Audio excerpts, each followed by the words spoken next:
kahit mahirap tayo, yan mo na, gagalingan ko lang sa school. Hindi porket nangolekta po kayo ng basura ay dapat ko na po kayong ikahiya. Ilang taong ka na ikaw ay nanganak? 14 po. Maraming salamat kasi tinuring niyo po, parang tinuring niyo po akong tunay na anak.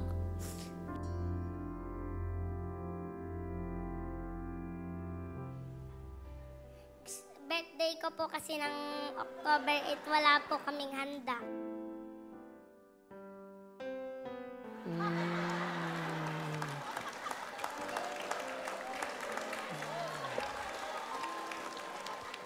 October, 8 po. anong gusto mong handa? Gusto ko lang po bike at saka cake. Cake saka bike. Anong gusto mong bike? Yung pong maliit. Sige. Walang problema yan. Basta sinabi mo. Para sa birthday mo. Ha? Thank you po. Bibigyan ka ng pambiling bike mo, ha? Mamaya, ha? Bakit ka sumali dito sa Wawawin? Para po makuha ko ang pera sa Mega Jackpot. Tama! Pag tamang kulay ng kahon, ha? Magkakahon tayo, di ba? Okay. Ano trabaho ng tatay mo? Magtatanim po ng gula. Yung inaani po ni Papa, ibinibinta ni Mama sa palengke. Sige, pakilala mo na sino kasama mo. Pinapakilala ko po ang aking mama, si Mama Baby. Sino pa? Tsaka si Papa Rome, tsaka si Kuya Rani. Ah, buong pamilya. Okay. O, nanay, kamusta po kayo? May galing ba kayong ospital? Hindi naman, okay. Nanay, baby. Hello po, Will. Hello. hello. Masaya, Will. Kahit mahirap, walang pamasahe. Oh. Kasi po inutang niya lang, 1,000. Inutang nila.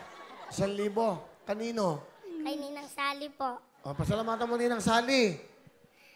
Ninang Sally, salamat po. Magkano inutang? 1,000 po. 1,000. Paano mong nalaman? Nakita ko po binigay.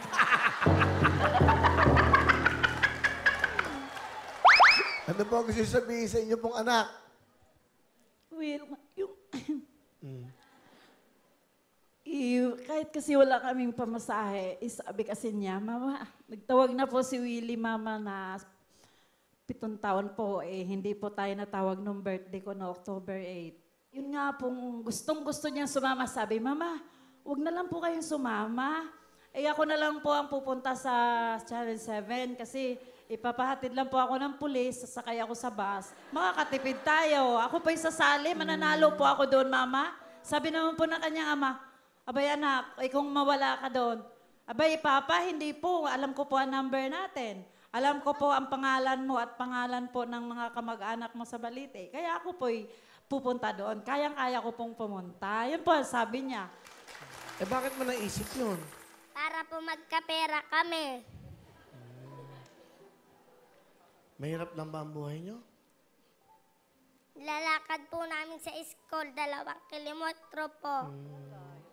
Kaya gusto niyo ng bike. Okay.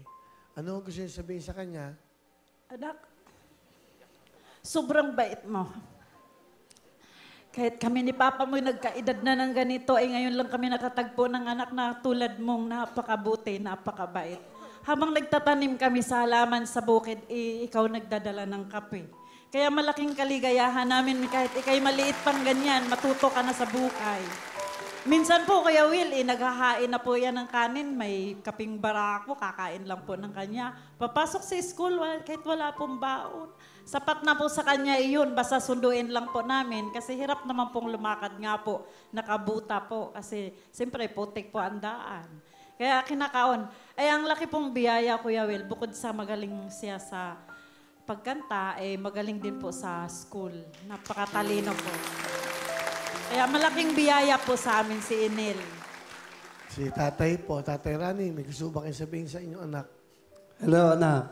Kitang-kita ko naman ang mga talento mo. Susuportan kita. I love you so much, Bunso. Love you din po, Papa. Love po kita, Mama at Papa. Salamat na. Napakadami salamat. gusto mo sabihin? Papa, kahit mahirap tayo, yan mo na, gagalingan ko ng school.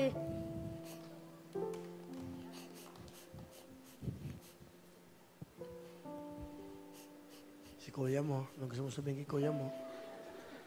Kuya Rane, kahit palagi ka nga, mahal pa rin kita. Lambing lang yun ng kuya. Ganun talaga. Anong pangarap mo sa pamilya mo? And anong gusto mo sa kanila? Gusto ko po maging masaya ang buhay namin.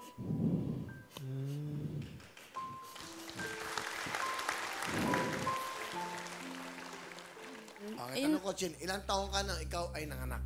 14 po. 14 ka. So, 13 years old. 14 din po, Kuya Bill. Bali, ano po kasi yun, March po ako nabuntis, tapos December po ako nanganak. So, at the age of 14, siyempre meron ka na, eto bang lalaking to kasama mo sa buhay mo? O etong lalaking to nagka-baby ka, siya ba? Opo. Tatay? Opo. So, Siya po. magkasal ba kayo? Hindi po. Hindi pa po. Saan mo siya nakilala? Bali, ano po, Bill, maglaban po kami sa dance competition dati. Tapos, hindi ko po alam na yung pinapasukan ko pong school, doon din po siya nag-aaral. Kaya doon po kami naging close lalo. And then, nagka-relasyon kayo? Opo, doon po kami So, alam ng mama mo na nag-adapt sa'yo? hindi. Nung una po, hindi niya po alam na may boyfriend ako. Kaya po, Hindi, nung nabuntis ka, opo, ano po paano kasi mo yun? na-explain? Ano po, nung nalaman ko po na buntis ako, 1 month po yun, na nagpiti kami. Tapos, ginawa ko po, so sobrang takot ko po kasi hindi ko alam kung... Oo. Maata ka pa eh, 14 years old. 13, oo. Okay lang, okay lang. O tapos, Nagyaman lang po ako ng sulat kasi wala po sila doon eh, ni Daddy. Sila na lang po yung nagsabi doon sa umadap po sa akin na ganun. Sabi niya, lumayas na daw ako. Siyempre, yung natakot po ako eh. Kaya ginawa ko po, nung dinala ko na po lahat ng gamit ko pagkatapos ko po iwan yung sulat na yun. Tapos dumiretso na po ako doon sa boyfriend ko po kasi dun, alam ko po... tinanggap ka naman ng pamilya niya. Opo, tinanggap naman po niya ako. Tinanggap po Mabuti nila naman. ako. Pakilala mo. Sige. Pinapakilala ko nga po palang napaka-cute at napakasipag kong asawa, si June! Hello, magandang hapon po kayo, Will. Ilang taon ka na? 21 po. Bata. Ilang taon ka na naging tatay? 17 po siya nung nabuntis ko siya eh. 17 po ako. 17 ka. Apo. Siya is 14. Apo. So, itong anak nyo. Yan, ang cute eh. Sige, ano gusto mo sabihin sa nanay na anak mo? Pasensya ka na kung nasira ko yung kinabukasan mo. Kasi Kuya Will, dapat nung March siya nabuntis, August, pupunta na siya ng Japan. Kasi pinaiba yung pangalan niya eh. Kaya doon nabuntis ko siya. Parang nagalit sa kanya yung mga kasama niya sa buhay. Tinakwil po siya. Kaya po ngayon, parang gusto ko sabihin na salamat. Kasi kahit ganyan yung nangyari sa atin, ikaw pa rin yung pinili ko. Kasi nasa isip ko Kuya Will dahil 17 pa lang ako. Gusto ko palaglag yung bata eh. Kasi wala pa ako sa Ginabayan lang talaga ng magulang ko kaya sabi sa akin ituloy ko yun. Pero hindi ko sa niya sinabi na gusto ko ipalaglag yun. Nasa sa akin lang. Tapos sinabi ko lang sa magulang ko. Sabi ko lang ng magulang ko ipagpatuloy ko daw yung gusto mong mangyari. Sige, ano gusto mo sabihin, Kitchen? Okay lang. Sige, John.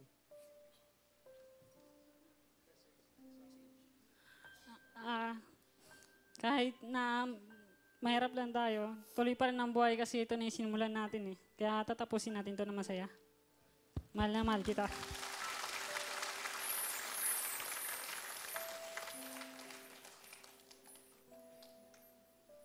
Sige. Jean, sa asawa mo. Gusto mo sabihin? Mabs, thank you kasi kahit na alam kong pareho pa tayong bata, ginawa mo yung best mo para sa amin ni baby. Alam ko namang napakahirap magtinda ng isda araw-araw. Pero ginagawa mo para sa amin. Yun lang, nagpapasalamat ako sa'yo kasi hindi mo ko iniwan. Tsaka sorry kasi alam mo naman yung away-bati tayo, natural lang naman yun. Sinimulan na natin to eh, di ba? Yun lang, mahal na mahal kita din. Mahal na mahal din kita. Opo, Okay, sige. Pakilala mo, sino kasama mo? malugod ko pong ipinapakilala ang taong walang sawang nagmahal sa akin simula nung ako'y baby pa hanggang sa ngayon, si Papa Ne! Magandang hapon, Kuya Will. Ganda nga po, Papa, ano pa ang pangalan niyo? Papa Ni? Manny. Amani. Kaya Papa ni. Papa Ni. Papa Nino. Papa Ni. Okay. Yun ang tawag sa akin ng mga anak ko lahat, tsaka yung mga pamangkin. Ilan ho ba ang anak nyo?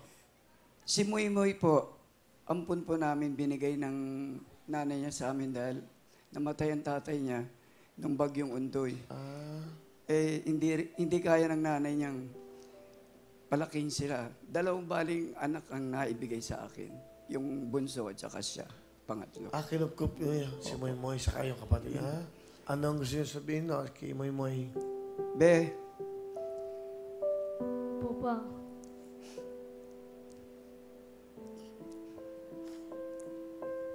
mula nang dumating ka sa buhay namin,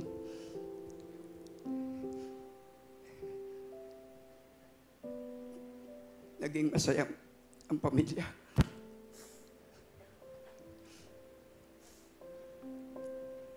Mag-aral ka mabuti. Matanda na ako. Yun lang naman ang may papamana ko sa'yo.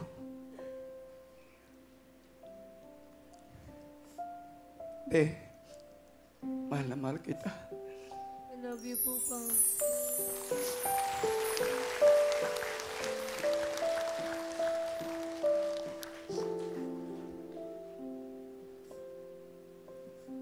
Mahal na mahal nyo si Moy Moy, ha? Bilang parang tunay nyo ng anak, no? Opo. Ba't para ho kayong very emotional? Kasi yung bata na yan, siya nagpapasaya sa pamilya namin. Mapagbiro, naimbitang kumanta, pag-uwi, may dala-dalang pera. Sabi ko, saan galing yan? Pinakanta ko sa birthday pa. O baon mo na yan. Hindi pa sa inyo, kailangan nyo pambiling gamot nyo. Ano gusto mo sabihin ka, Papa mo? Maraming salamat kasi tinuring niyo po, parang tinuring niyo po akong tunay na anak. Marami ding salamat po sa mga anak niyo. Tinurong po nila akong tunay na kapatid. Hayaan niyo pa, pag nakapagtapos ako ng pag-aaral, dadalhin ko po kayo sa abroad. Ang napanalunan po natin dito yung mega jackpot. Ipagagamot po natin yung mata niyo palaging sumasakit.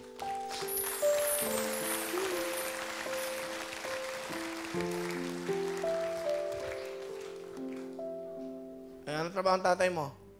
Ano po, garbage collector lang po. Kolekta po siya ng basura. Sa Payatas? Sa Payatas po. Ang nanay mo, Nagbabantay po siya ng ate ko na special child. ilang kayo magkakapatid? 7 po, bunso po ako. So ano bang pinaka gusto mong gawin? Acting lang? Dance? Sayaw? Lahat po. Talaga? Apo. Ba't ka sumali dito sa Wawawin? Para po matulungan ko po yung kapatid kong special child po sa mga maintenance pangalan? niya po. Angie po. Ilang taon na? 19 years old po. Angie. Hello, Angie. Tito Willie, ha? Bigyan kitang jacket, ha? Yung jacket, ha? Apo, sige po. Okay, to. Bali, ate mo yun. Apo. Okay. Sino kasama mo? Pinapakilala ko po ang pinakamasipag kong tatay, si Tatay Tuning. Hello, Willie! Ay, Tatay Toning, kamusta po kayo? Mabuti po. Kayo po ay, anong ginagawa nyo? Isa po akong kolektor ng basura sa Payatas. Palapakan natin si Tatay Toning. Isang karangalang na trabaho yan, ha? Marangal. Diba? Po, salamat po sa papuri niyo po. Ano gusto nyo sabihin sa anak nyo? Anak, paguti lang po niya yung kanyang pag-aaral. At para wala naman po kami may pamamano sa kanya ng mama niya kundi yun lang po pag-aaral niya. Pagbutihan lang po niya hanggang sa makatapos po siya, suportado naman po siya. Kahit na po ako may edad na, suportahan pa rin namin sila.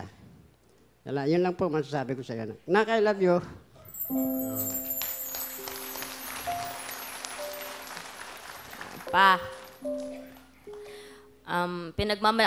pinagmamalaki ko po kayo kasi po,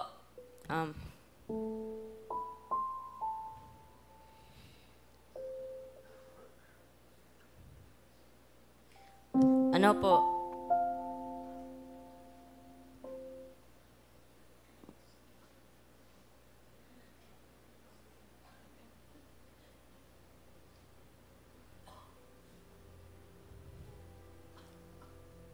pinagmamalaki ko po kayo pa kasi ano po, hindi porket nangongolekta po kayo ng basura ay dapat ko na po kayong ikahiya. Dahil po sa basurang yan, may pantastos po kayo sa aming magkapatid.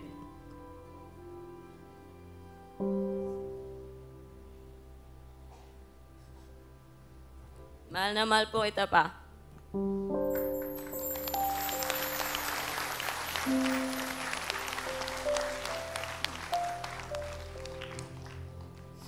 Kahit mahirap tayo, yan mo na gagaling ng kurus ng school. Hindi porket nangongolekta po kayo ng basura ay dapat ko na po kayong ikahiya. Ilang taong ka nang ikaw ay nanganak? 14 po. Maraming salamat kasi tinuring niyo po, parang tinuring niyo po akong tunay na anak.